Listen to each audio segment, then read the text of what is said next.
हाय, मेरा नाम है डॉक्टर आकांक्षा, कंसल्टेंट रोमेटोलॉजिस्ट। आज हम बात करेंगे सिस्टेमिक स्क्लेरोसिस, जिसको कि हम स्क्लेरोडर्मा कहते हैं। स्क्लेरोडर्मा क्या है? स्क्लेरोडर्मा एक तरह की ऑटोइम्यून बीमारी है जिसमें कि हमारा ही बॉडी का इम्यून सिस्टम हमारे ही कुछ कोशिकाओं के अगेंस्ट कुछ ऐसी एंटीबॉडीज प्रोड्यूस करने लग जाता है, जिससे कि हमें विभिन्न प्रकार के लक्षण नजर आते हैं। इनका क्या कारण है, क्यों स्क्लेरोडर्मा होता है? जैसा कि हर एक ऑटोइम्यून बीमारी में होता है, इसके बहुत सारे कारण होते हैं। सबसे पहले इसमें जेनेटिक्स रोल है, दूसरा इसका रोल एनवायरमेंटल का है, और तीसरा है कि यहाँ पर जो मेजर ऑर्गन इन्वॉल्वमेंट है वहां पर हमने देखा है कि बहुत सारा कोलेजन डिपॉजिट होने लग जाता है। ये किस एज ग्रुप में और किस जेंडर को ज्यादा प्रभावित करता है? इसमें ज्यादातर हमारी जो है फीमेल्स, औरतों में ज्यादा इन्वॉल्वमेंट होती है। ये इनकी जो एज ग्रुप होती है दैट इज 30 से 50 साल की उम्र में ज्यादा देखा गया है। इसके मुख्य लक्षण कौन कौन से होते हैं? सबसे पहले जो मुख्य लक्षण जो कि ज्यादातर लोगों में देखा गया है, उसमें चमड़ी का इन्वॉल्व होना है। इसमें चमड़ी बहुत ही टाइट होने लग जाती है, सख्त होने लग जाती है, जिसके कारण कि पेशेंट के जो फेस के फीचर्स हैं और इवन हाथ पैर में काफी चेंजेस नजर आते हैं, जिसमें कि मुंह में जैसे कि रिंकल्स होते हैं वो बिल्कुल गायब हो जाते हैं, स्किन बहुत शाइनी हो जाती है, जो उनकी स्किन में जो उनका लिप्स हैं वो बहुत ही पतले हो जाते हैं, नोज की शेप भी चेंज हो जाती है। इसके अलावा देखा गया है कि उनको मुंह खोलने में भी प्रॉब्लम आने लग जाती है। जब मुंह खोलने में प्रॉब्लम आने लग जाती है, उसके कारण मुंह में सूखापन भी रहता है और साथ में दांत भी खराब होने लग जाते हैं। अगर हाथों में और पाँव में स्टिफनेस होती है तो उनको जैसे कि अपनी उंगलियों को मोड़ने में प्रॉब्लम होनी शुरू हो जाती है।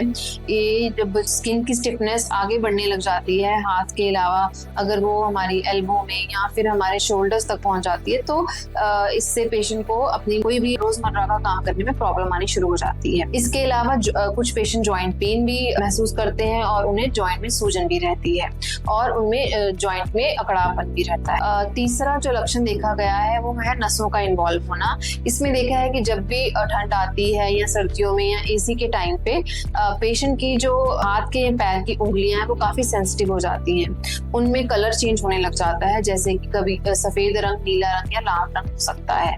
ये इसलिए होता है क्योंकि इसमें नसें सिकुड़ने लग जाती हैं जब भी ठंड आती है या फिर मौसम चेंज होता है या फिर एसी के सामने पेशेंट आता है, तो जिसके कारण कि अगर ये खून का दौरा काफी देर तक धीमा हो जाए तो इसके कारण अल्सर भी डेवलप हो सकते हैं। डेवलप होने के साथ साथ ये भी देखा गया है कि कई बार उंगलियां या पैर की उंगलियां, हाथों की उंगलियों में जो कलर चेंज है वो ब्लैक होने लग जाती है, गैंग्रीन होने लग जाता है। इसके अलावा स्क्लेरोडर्मा में हम देख सकते हैं कि कुछ गांठें जो होती है जॉइंट के आसपास बन सकती हैं। चौथा है इसका जो कि जीआईटी इन्वॉल्वमेंट, हमारी जो पेट की समस्या का होना, जो कि 90% लोगों में देखी जाती है। इसमें अगर फूड पाइप है, अगर वो इन्वॉल्व हो तो इसमें वो सिकुड़ने लग जाती है, जिसके कारण कि पेशेंट का जो खाना है वो बहुत कम होने लग जाता है। अगर वो कुछ खाता है तो उसको वॉमिटिंग जैसा फील होने शुरू हो जाता है। इसके अलावा थोड़ा खाना खा के उनका जो पेट है वो भर जाता है और फूल जाता है। ये देखा गया है कि अगर हम बड़ी आंतड़ियों की बात करें तो उसमें भी जो है प्रॉब्लम आने लग जाती है, या तो उनको बार बार जो है मोशन लग जाते हैं या उनको कॉन्स्टिपेशन या कब्ज जैसी समस्या रहती है। इसके अलावा जो लंग्स की इन्वॉल्वमेंट है उसमें देखा गया है कि लंग्स जो है फेफड़े सिकुड़ने लग जाते हैं और इसके कारण उनको चलने में, सांस चढ़ना या सूखी खांसी आने जैसी समस्या भी होने लग जाती है। ये कुछ हद तक हार्ट को भी इन्वॉल्व करती है और जिसमें कि पेशेंट को छाती में दर्द होना या फिर बार बार चक्कर आना, इस तरह की समस्या भी रह सकती है। सांस चढ़ना भी इसका एक लक्षण हो सकता है। जो पल्मोनरी आर्टरी है उसका प्रेशर बढ़ने लग जाता है। किडनी की इन्वॉल्वमेंट है, इसमें कुछ हद तक देखी गई है। अब इसको कैसे पहचाना जा सके, तो इसका जो मुख्य डॉक्टर होता है वो रोमेटोलॉजिस्ट होता है। वो आपके प्रॉपर हेड टू टो पूरा एग्जामिनेशन के बाद, पेशेंट को असेस करने के बाद कुछ टेस्ट सैंपल्स करते हैं, जिससे कि हमें पता लगता है कि कौन कौन से ऑर्गन इन्वॉल्व है। कुछ इमेजिंग्स भी कराई जाती हैं जिससे हमें पता लगता है कि कितनी सिवियरिटी से ऑर्गन इन्वॉल्वमेंट है। और अगर हम इसके ट्रीटमेंट की बात करें तो हर तरह के पेशेंट की अपनी हिस्ट्री होती है, उनका हर पेशेंट का डिफरेंट ऑर्गन इन्वॉल्वमेंट होती है और उसके हिसाब से ही हम पेशेंट को ट्रीटमेंट ऑफर करते हैं।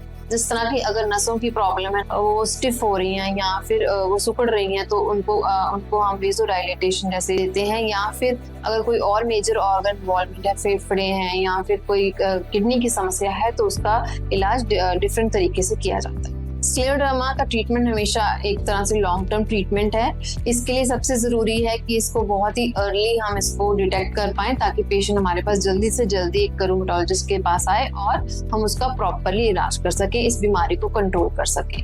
ये देखा गया है कि जब ये सब समस्याएं आती हैं, फेस में चेंजेस आते हैं, तो पेशेंट के जो है डिप्रेशन का भी शिकार हो जाते हैं। तो इसलिए सबसे इम्पोर्टेंट इसमें पेशेंट को एजुकेशन देना है, जिसमें कि वो ऐसे कुछ मेजर्स ले लाइफ में जिससे कि उनको अपनी डे टू डे एक्टिविटी करने में कोई प्रॉब्लम ना आए, जैसे कि ग्लव्स डालना या पैरों में सॉक्स डाले रखना, या कोल्ड जहाँ ठंडा इलाका है उसको अवॉइड करना। अगर फेफड़ों की समस्या है तो फेफड़ों की जो एक्सरसाइज है उसके बारे में उनको एजुकेट किया जाता है, या अगर किडनी की बीपी मॉनिटरिंग के लिए भी पेशेंट को सलाह दी जाती है, ताकि हम उनके किडनी इन्वॉल्वमेंट को जल्द से जल्द पकड़ सकें। तो ये बीमारी बिल्कुल भी लाइलाज नहीं है। अगर पेशेंट टाइमली हमारे साथ अर्ली सिम्टम्स के साथ आता है तो हम काफी हद तक इस बीमारी को कंट्रोल कर सकते हैं और उनके ऑर्गन्स को बचा सकते हैं।